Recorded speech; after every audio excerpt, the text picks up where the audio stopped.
আসসালামু আলাইকুম everyone, welcome back to my channel.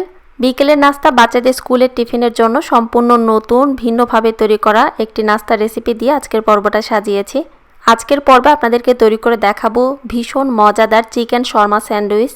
তো আশা করছি আজকের রেসিপিটি আপনাদের কাছে ভালো লাগবে।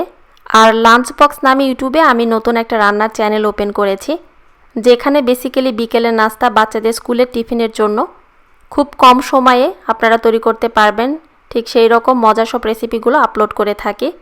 আপনারা চাইলে আমার লাঞ্চ বক্স চ্যানেলটা ঘুরে আসতে পারেন। আর যদি আপনাদের কাছে রেসিপিগুলো ভালো লাগে তো এই চ্যানেলটা আপনারা যেভাবে সাপোর্ট করেছেন, আমি আশা করব আমার নতুন চ্যানেলটাও আপনারা একই রকমভাবে সাপোর্ট করবেন।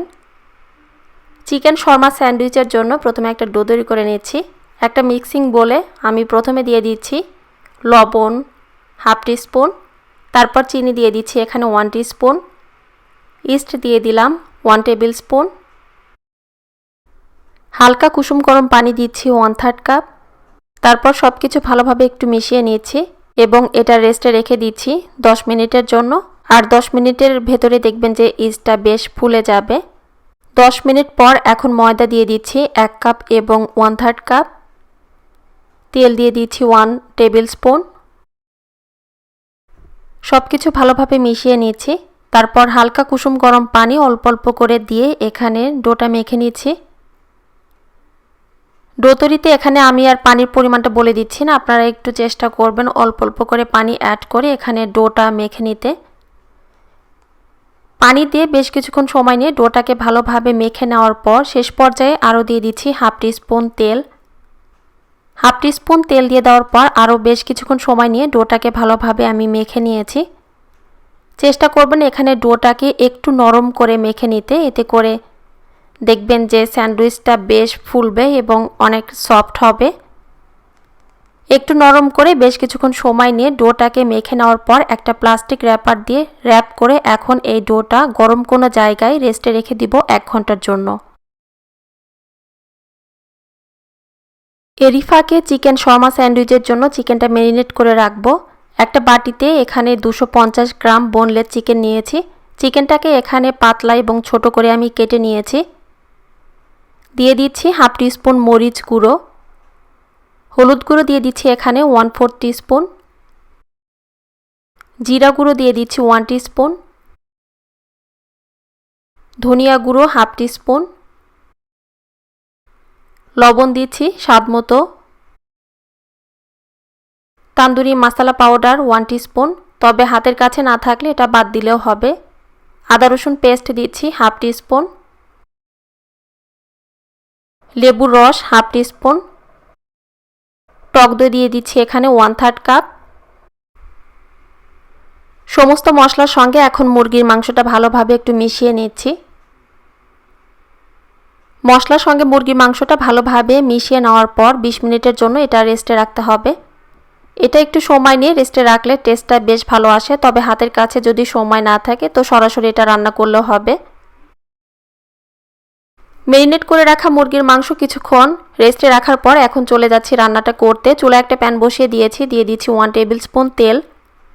তেলটা যখন একটু গরম হয়ে আসবে সেই পর্যায়ে দিয়ে দিচ্ছি ম্যারিনেট করে রাখা মুরগির মাংস।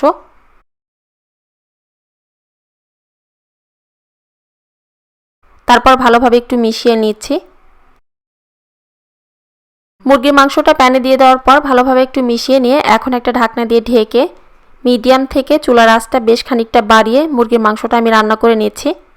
এখানে মাংসটা রান্না করতে কিন্তু এক্সট্রা কোনো পানি অ্যাড করতে হবে না। কিছুক্ষণ এটা ঢাকনা দিয়ে ঢেকে রাখলেই দেখবেন যে মুরগির মাংসে একটু পানি উঠে আসবে আর সেই পানিতেই মাংসটা ভালোভাবে রান্না হয়ে যাবে। রান্নাটা আমার প্রায় শেষের দিকে। মুরগির মাংসটাও এই পর্যায়ে ভালোভাবে সেদ্ধ হয়ে গিয়েছে এবং এর ঝোলটাও টেনে গিয়ে একটু মাখা মাখা হয়ে এসেছে। এই পর্যায়ে দিয়ে দিচ্ছি এখানে 1 কাপ মিক্সড ভেজিটেবলস। মিক্সড ভেজিটেবলসের মধ্যে এখানে আছে টমেটো, বেল পেপার এবং পেঁয়াজ। সবজিগুলো দিয়ে দেওয়ার পর একটু মিশিয়ে নিয়েছি। 1 মিনিটের মতো সবজি এবং চিকেনটা ভালোভাবে ভেজে নেওয়ার পর এখন এটা হয়ে গিয়েছে, আমি চুলা থেকে এটা নামিয়ে নিচ্ছি। 1 ঘন্টা রেস্টে রাখার পর দেখুন ডোটা ফুলে কিন্তু ডাবল হয়ে গিয়েছে। আরও কিছুটা সময় নিয়ে ডোটা ভালোভাবে একটু মথে নিচ্ছি।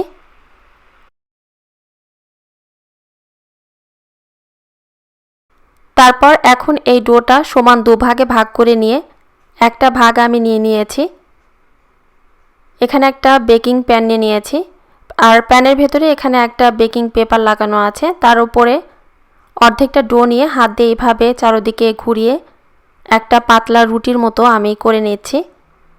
রুটিটা কিন্তু এখানে খুব একটা পাতলাও হবে না, আবার একেবারে মোটাও হবে না।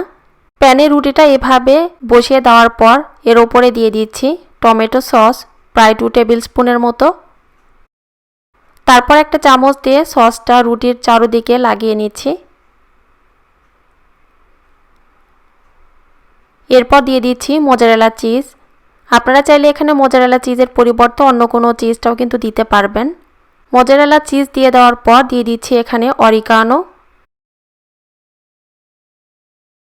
তারপর দিয়ে দিচ্ছি চিলি ফ্লেক্স, রান্না করে রাখা মুরগির মাংস দিয়ে দিচ্ছি।